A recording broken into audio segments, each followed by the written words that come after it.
this is what I'm using. I got some chatterbaits, some swing jigs. I mean, that's what I like. And white and green. And then some of them I got chartreuse because, like I said, it's my options. But check it out right here. I paired that jig head on a Guggensalzi.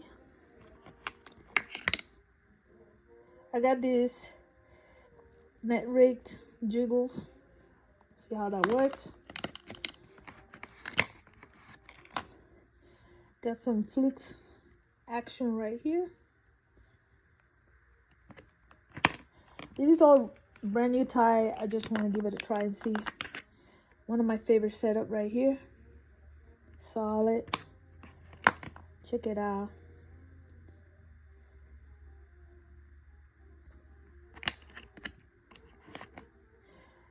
Ooh, sorry. Let me check this one out. Kayak, can't go wrong with that. Let me fix this right here real quick so that I don't get bent. Then a little heavier. I got that one, and then this one right here.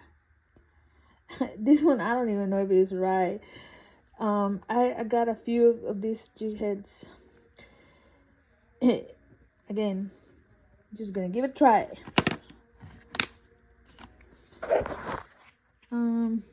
These are mega bass, are pretty good. I got some recycles here. Look at, check this out. You can tell my colors. It's electric shad or green. So yeah, I have this box ready. As soon as I get my vehicle back from the shop, I'll be hitting the water. Later.